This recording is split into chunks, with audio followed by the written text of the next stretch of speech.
ਮਿਤੀ 30 ਅਪ੍ਰੈਲ 2020 ਤੱਕ ਜ਼ਿਲ੍ਹਾ ਲੁਧਿਆਣਾ ਵਿੱਚ 2380 ਸੈਂਪਲ ਜਿਹੜੇ ਹੈਗੇ ਉਹ ਕਲੈਕਟ ਕੀਤੇ ਗਏ ਨੇ, ਜਿਨ੍ਹਾਂ ਦੇ ਵਿੱਚੋਂ 63 ਸੈਂਪਲ ਜਿਹੜੇ ਹੈਗੇ ਉਹ ਪੋਜ਼ਿਟਿਵ ਆਏ ਨੇ ਔਰ ਨੈਗੇਟਿਵ ਸੈਂਪਲ ਜਿਹੜੇ ਹੈਗੇ ਉਹ 2018 ਨੇ। ਬਾਕੀ ਸੈਂਪਲਾਂ ਦੀ ਰਿਪੋਰਟ ਜਿਹੜੀ ਹੈਗੀ ਉਹ ਆਉਣ ਵਾਲੀ ਬਾਕੀ ਹੈ। ਅੱਜ ਅਸੀਂ ਆਪਣੇ ਜ਼ਿਲ੍ਹੇ ਤੋਂ ਬਾਹਰ ਦੇ ਜਿਹੜੇ ਕੇਸਿਸ ਸੀਗੇ ਉਹਨਾਂ ਨੂੰ ਇਹਦੇ ਵਿੱਚੋਂ ਮਾਈਨਸ ਕਰਤਾ ਹੈਗਾ। ਸਿਰਫ ਔਰ ਸਿਰਫ ਆਪਣੇ ਜ਼ਿਲ੍ਹੇ ਦੇ ਜਿਹੜੇ ਕੇਸਿਸ ਹੈਗੇ ਸਿਰਫ ਔਰ ਸਿਰਫ ਉਹਨਾਂ ਨੂੰ ਅਸੀਂ ਕੰਸੀਡਰ ਕਰ ਰਹੇ ਹਾਂ। ਤਾਂ ਕੱਲ੍ਹ ਤੱਕ ਸਾਡੇ 29 ਕੇਸ ਜਿਹੜੇ ਸੀਗੇ ਜ਼ਿਲ੍ਹਾ ਲੁਧਿਆਣਾ ਨਾਲ ਸੰਬੰਧਿਤ ਸੀਗੇ। ਅੱਜ 34 ਕੇਸ ਜਿਹੜੇ ਹੈਗੇ ਉਹ ਨਵੇਂ ਆਏ ਨੇ, ਜਿਹਦੇ ਵਿੱਚੋਂ 23 ਕੇਸ ਜਿਹੜੇ ਹੈਗੇ ਉਹ ਨਾਂਦੇੜ ਦੇ ਨਾਲ ਰਿਲੇਟਡ, ਨਾਂਦੇੜ ਤੋਂ ਜਿਹੜੇ ਪਿਲਗ੍ਰਿਮਸ ਜਿਹੜੇ ਵਾਪਸ ਆਏ ਨੇ ਉਹਨਾਂ ਦੇ ਨਾਲ ਉਹ ਨੇ। ਤਾਂ ਇੱਕ ਕੇਸ ਜਿਹੜਾ ਹੈਗਾ ਉਹ ਬਾਹਰੋਂ ਜਿਹੜੀ ਲੇਬਰ ਵਾਪਸ ਆਈ ਹੈ ਉਹਦੇ ਵਿੱਚੋਂ ਹੈਗੇ। 10 ਕੇਸ ਜਿਹੜੇ ਹੈਗੇ ਉਹ ਜ਼ਿਲ੍ਹਾ ਲੁਧਿਆਣਾ ਵਿੱਚ ਨਵੇਂ ਰਿਪੋਰਟ ਹੋਏ ਨੇ, ਜਿਨ੍ਹਾਂ ਦੀ ਹਾਲੇ ਤਫਤੀਸ਼ ਕਿ ਉਹ ਕਿੱਥੋਂ ਆਏ ਨੇ, ਕਿਹੜੀ ਕੰਟੈਕਟ ਟ੍ਰੇਸਿੰਗ ਦੇ ਰਾਹੀਂ ਆਏ ਨੇ ਜਾਂ ਫਿਰ ਨਵੇਂ ਕੇਸ ਨੇ, ਉਹ ਹਾਲੇ ਚੱਲਦੀ ਪਈ ਹੈ, ਜਿਸ ਨੂੰ ਅਸੀਂ ਬਾਅਦ ਦੇ ਵਿੱਚ ਸ਼ੇਅਰ ਕਰ ਦੇਵਾਂਗੇ। ਲੇਕਿਨ ਇੰਨੇ ਸਾਰੇ ਜ਼ਿਆਦਾ ਕੇਸਿਸ ਇੱਕ ਦਿਨ 'ਚ ਆਉਣ ਦੇ ਨਾਲ ਮੈਂ ਸਾਰੇ ਕੇ ਸਾਰੇ ਬੰਦਿਆਂ ਨੂੰ ਬੇਨਤੀ ਕਰਨਾ ਚਾਹਾਂਗਾ ਕਿ ਕਾਈਂਡਲੀ ਜਿਹੜੇ ਲੋਕਡਾਊਨ ਹੈਗਾ, ਕਰਫਿਊ ਹੈਗਾ, ਉਸ ਦੀ ਪਾਲਣਾ ਕਰਨ। ਇਹ ਬਿਮਾਰੀ ਜਿਹੜੀ ਹੈਗੀ ਕਦੇ ਵੀ ਕਿਸੇ ਵੀ ਤਰੀਕੇ ਨਾਲ ਬਹੁਤ ਛੇਤੀ ਵੱਧ ਸਕਦੀ ਹੈ। ਇੱਕ ਦਿਨ ਦੇ ਵਿੱਚ 34 ਕੇਸ, ਮਤਲਬ ਕੱਲ੍ਹ ਤੱਕ ਸਾਡੇ ਕੋਲ 29 ਕੇਸ ਸੀਗੇ ਜ਼ਿਲ੍ਹਾ ਲੁਧਿਆਣਾ ਵਾਲੇ, ਔਰ ਅੱਜ 34 ਕੇਸ ਇਕੱਲੇ ਇੱਕ ਦਿਨ 'ਚ ਆ ਗਏ ਨੇ, ਯਾਨੀ ਕਿ ਡਬਲ ਜਿਹੜਾ ਹੈਗਾ ਉਹ ਇੱਕ ਦਿਨ 'ਚ ਹੀ ਹੋ ਗਿਆ ਹੈ। ਤਾਂ ਇਹ ਨੰਬਰ ਜਿਹੜਾ ਹੈਗਾ ਕਦੇ ਵੀ ਐਕਸਪੋਨੈਂਸ਼ੀਅਲ ਗਰੋਥ ਜਿਹੜੀ ਹੈਗੀ ਇਹਦੀ ਹੋ ਸਕਦੀ ਹੈ। ਤਾਂ ਇਸ ਕਰਕੇ ਸਾਨੂੰ ਆਪਣਾ ਡਿਸਿਪਲਿਨ ਜਿਹੜਾ ਹੈਗਾ ਉਹ ਮੰਨਣਾ ਪਵੇਗਾ। ਜੇ ਆਪ ਆਪਣੇ ਆਪ ਨੂੰ ਡਿਸਿਪਲਿਨ ਰੱਖਾਂਗੇ ਤਾਂ ਫਿਰ ਇਹ ਬਿਮਾਰੀ 'ਤੇ ਅਸੀਂ ਕਾਬੂ ਪਾ ਸਕਦੇ ਹਾਂ, ਇਸ ਦੇ ਨਾਲ ਲੜ ਸਕਦੇ ਹਾਂ। ਕਿਉਂਕਿ ਅੱਜ ਜਿਹੜੀ ਪਹਿਲੇ ਦਿਨ ਰਿਲੈਕਸੇਸ਼ਨ ਦੀ ਸੀਗੀ 7 ਵਜੇ ਤੋਂ 11 ਵਜੇ ਵਾਲੀ, ਆਮ ਤੌਰ 'ਤੇ ਕਈ ਥਾਵਾਂ 'ਤੇ ਵੇਖਿਆ ਗਿਆ ਕਿ ਲੋਕ ਜਿਹੜੇ ਸੀਗੇ ਉਹ 11:30 ਪੌਣੇ 12 ਵਜੇ ਤੱਕ ਵੀ ਬਾਹਰ ਘੁੰਮ ਰਹੇ ਸੀਗੇ। ਇਹ ਸਿਰਫ ਔਰ ਸਿਰਫ ਪੁਲਿਸ ਦੀ ਜ਼ਿੰਮੇਵਾਰੀ ਨਹੀਂ ਹੈਗੀ ਕਿ ਸਾਰੇ ਬੰਦਿਆਂ ਨੂੰ ਅੰਦਰ ਕਰਨਾ ਹੈ। ਅਸੀਂ ਜਦ ਇਸ ਚੀਜ਼ ਨੂੰ ਜਾਣਦੇ ਹਾਂ ਕਿ ਰਿਲੈਕਸੇਸ਼ਨ ਜਿਹੜੀ ਹੈਗੀ 7 ਵਜੇ ਤੋਂ 11 ਵਜੇ ਤੱਕ ਦੀ ਹੀ ਦਿੱਤੀ ਗਈ ਹੈ, ਤਾਂ 11 ਵਜੇ ਆਪ ਹੀ ਸਾਨੂੰ ਅੰਦਰ ਚਲਾ ਜਾਣਾ ਚਾਹੀਦਾ ਹੈ। ਜੇ ਅੱਗੇ ਤੋਂ ਇਸ ਤਰ੍ਹਾਂ ਦੀ ਢਿੱਲ ਜਿਹੜੀ ਹੈਗੀ ਲੋਕਾਂ ਵੱਲੋਂ ਕੀਤੀ ਜਾਵੇਗੀ ਤਾਂ ਫਿਰ ਪੁਲਿਸ ਸਖਤ ਕਾਰਵਾਈ ਵੀ ਜਿਹੜੀ ਹੈਗੀ ਕਰ ਸਕਦੀ ਹੈ। ਤਾਂ ਇਸ ਕਰਕੇ ਮੈਂ ਸਾਰੇ ਕੇ ਸਾਰੇ ਲੋਕਾਂ ਨੂੰ ਅਪੀਲ ਕਰਦਾ ਹਾਂ, ਬੇਨਤੀ ਕਰਦਾ ਹਾਂ ਕਿ ਇਸ ਬਿਮਾਰੀ ਨੂੰ ਚੰਗੀ ਤਰ੍ਹਾਂ ਸਮਝੋ। ਇਸ ਬਿਮਾਰੀ ਨੂੰ ਜੇ ਤੁਸੀਂ ਚੰਗੀ ਤਰ੍ਹਾਂ ਸਮਝੋਗੇ, ਇਸ ਬਿਮਾਰੀ ਤੋਂ ਬਚਣ ਦੇ ਉਪਰਾਲੇ ਵੀ ਜਿਹੜੇ ਹੈਗੇ ਉਹ ਪਹਿਲਾਂ ਵੀ ਦੱਸੇ ਗਏ ਨੇ ਕਿ ਅਸੀਂ ਆਪਣੇ ਆਪ ਨੂੰ ਹੀ ਬਚਾਵਾਂਗੇ ਤਾਂ ਹੀ ਇਸ ਬਿਮਾਰੀ ਨੂੰ ਅਸੀਂ ਹਰਾ ਸਕਦੇ ਹਾਂ। ਕੋਈ ਹੋਰ ਨਾ ਦਵਾਈ ਇਸ ਦੀ ਹੈਗੀ, ਨਾ ਕੋਈ ਤਰੀਕਾ ਇਸ ਦਾ ਹੈਗਾ। ਇਸ ਨੂੰ ਹਰਾਉਣ ਦਾ ਸਿਰਫ ਔਰ ਸਿਰਫ ਇੱਕੋ ਹੀ ਤਰੀਕਾ ਹੈਗਾ ਕਿ ਅਸੀਂ ਇਸ ਬਿਮਾਰੀ ਨੂੰ ਲੈ ਕੇ ਨਹੀਂ ਆਉਣਾ, ਇਸ ਬਿਮਾਰੀ ਨੂੰ ਜਿੱਥੇ ਹੈਗੀ ਉੱਥੇ ਹੀ ਪਏ ਰਹਿਣ ਦੇਣਾ ਹੈ। ਅਸੀਂ ਆਪਣੇ ਆਪ ਨੂੰ ਸੇਫ ਰੱਖਣਾ ਹੈ। ਤਾਂ 7 ਤੋਂ 11 ਵਜੇ ਤੱਕ ਦੀ ਜਿਹੜੀ ਢਿੱਲ ਸੀਗੀ ਅੱਜ ਦੀ, ਉਹ ਅੱਗੇ ਵੀ ਹਾਲ ਦੀ ਘੜੀ ਜਾਰੀ ਰਹੇਗੀ। ਲੇਕਿਨ ਇਹਦੇ ਵਿੱਚ ਮੈਂ ਇਹ ਕਲੀਅਰ ਕਰਨਾ ਚਾਹਾਂਗਾ ਕਿ ਕੋਈ ਵੀ ਬੰਦਾ ਮਾਰਕੀਟ ਦੇ ਵਿੱਚ ਸਾਮਾਨ ਖਰੀਦਣ ਦੇ ਲਈ 7 ਵਜੇ ਤੋਂ 11 ਵਜੇ ਦੇ ਵਿਚਕਾਰ ਆਪਣੀ ਗੱਡੀਆਂ ਦੀ ਵਰਤੋਂ ਨਹੀਂ ਕਰ ਸਕਦਾ। ਜਿਹੜੇ ਬੰਦਿਆਂ ਨੂੰ ਆਲਰੇਡੀ ਪਰਮਿਟ ਪਾਸ ਵਗੈਰਾ ਮਿਲੇ ਹੋਏ ਨੇ, ਭਾਵੇਂ ਉਹ ਆਫਿਸ ਜਾਣ ਵਾਸਤੇ ਮਿਲੇ ਹੋਣ, ਭਾਵੇਂ ਇੰਡਸਟਰੀ ਵਿੱਚ ਜਾਣ ਵਾਸਤੇ ਮਿਲੇ ਹੋਣ, ਭਾਵੇਂ ਬੈਂਕ ਵਿੱਚ ਜਾਣ ਵਾਸਤੇ ਮਿਲੇ ਹੋਣ, ਭਾਵੇਂ ਹਸਪੀਟਲ ਜਾਣ ਵਾਸਤੇ ਮਿਲੇ ਹੋਣ, ਕਿਸੇ ਵੀ ਚੀਜ਼ ਦੇ ਵਾਸਤੇ ਜਿਸ ਬੰਦੇ ਨੂੰ ਪਾਸ ਮਿਲਿਆ ਹੋਇਆ ਹੈ, ਕੇਵਲ ਔਰ ਕੇਵਲ ਉਹੀ ਬੰਦਾ ਜਿਹੜਾ ਹੈਗਾ ਇਸ ਟਾਈਮ ਦੇ ਦੌਰਾਨ ਆਪਣੇ ਦਫ਼ਤਰਾਂ ਨੂੰ ਜਾਂ ਆਪਣੀ ਜਿਹੜੀ ਵੀ ਥਾਂ 'ਤੇ ਉਹਨੂੰ ਜਾਣਾ ਹੁੰਦਾ ਹੈ ਉਸ ਥਾਂ ਨੂੰ ਜਾਣ ਲਈ ਵਹੀਕਲ ਦੀ ਵਰਤੋਂ ਕਰ ਸਕਦਾ ਹੈ।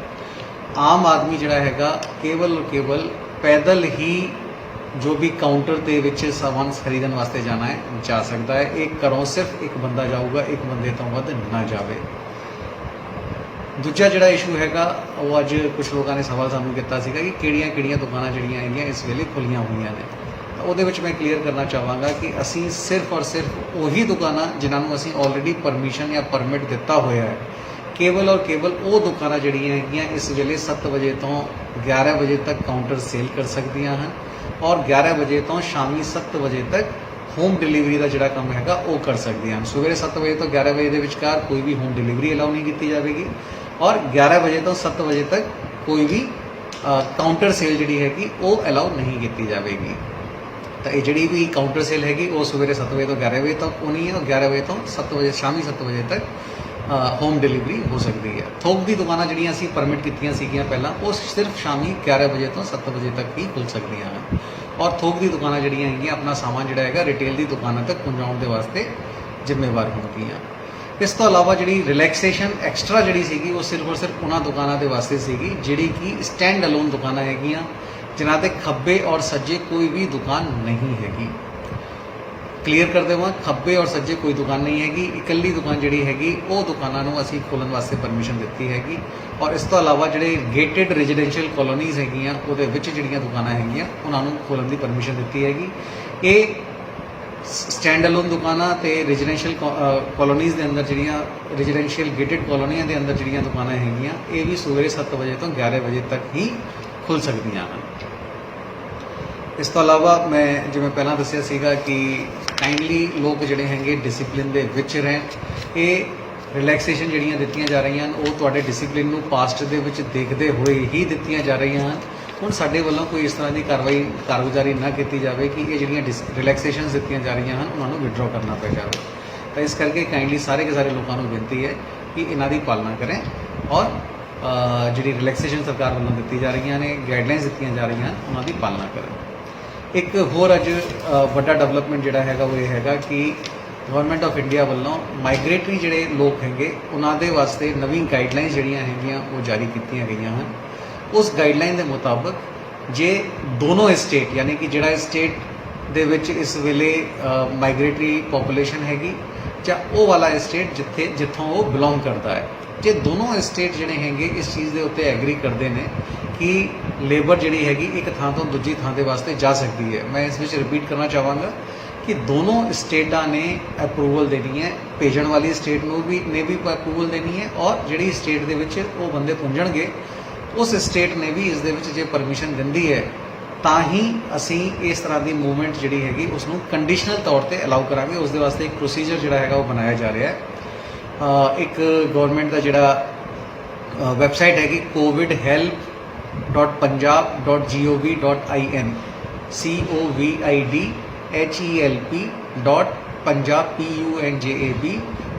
covidhelp.punjab.gov.in ਇਸ ਦੇ ਉੱਤੇ ਇੱਕ ਪ੍ਰੋਸੈਸ ਜਿਹੜਾ ਹੈਗਾ ਉਹ ਅਪਲੋਡ ਕੀਤਾ ਜਾਵੇਗਾ।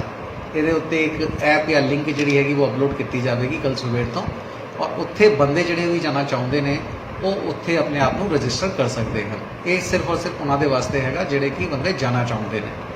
ਉਸ ਤੋਂ ਬਾਅਦ ਜਾਣ ਤੋਂ ਪਹਿਲਾਂ ਉਹਨਾਂ ਬੰਦਿਆਂ ਦੀ ਹੈਲਥ ਡਿਪਾਰਟਮੈਂਟ ਵੱਲੋਂ ਇੱਕ ਸਕਰੀਨਿੰਗ ਵੀ ਜਿਹੜੀ ਹੈਗੀ ਉਹ ਕੀਤੀ ਜਾਵੇਗੀ ਔਰ ਇਸ ਸਕਰੀਨਿੰਗ ਦੇ ਵਿੱਚ ਚੈੱਕ ਕੀਤਾ ਜਾਵੇਗਾ ਕਿ ਬੰਦੇ ਜਿਹੜੇ ਹੈਗੇ ਉਹ ਹੈਲਦੀ ਹੈਗੇ ਜਾਂ ਨਹੀਂ ਹੈਗੇ ਔਰ ਉਸ ਤੋਂ ਬਾਅਦ ਹੀ ਉਹਨਾਂ ਨੂੰ ਜਾਣ ਦੀ ਪਰਮਿਸ਼ਨ ਜਿਹੜੀ ਹੈਗੀ ਉਹ ਦਿੱਤੀ ਜਾਵੇਗੀ। ਹੁਣ ਜਾਣ ਦਾ ਮੋਡ ਕੀ ਹੋਵੇਗਾ ਉਹ ਚੀਜ਼ ਜਿਹੜੀਆਂ ਹੈਗੀਆਂ ਹਾਲੇ ਵਰਕਆਊਟ ਹੋ ਰਹੀਆਂ ਨੇ ਔਰ ਜਦ ਵੀ ਉਸ ਦੇ ਬਾਰੇ ਕਲੈਰਿਟੀ ਆਵੇਗੀ ਉਹ ਲੋਕਾਂ ਦੇ ਨਾਲ ਸ਼ੇਅਰ ਕਰ ਦਿੱਤੀ ਜਾਵੇਗੀ। Thank you.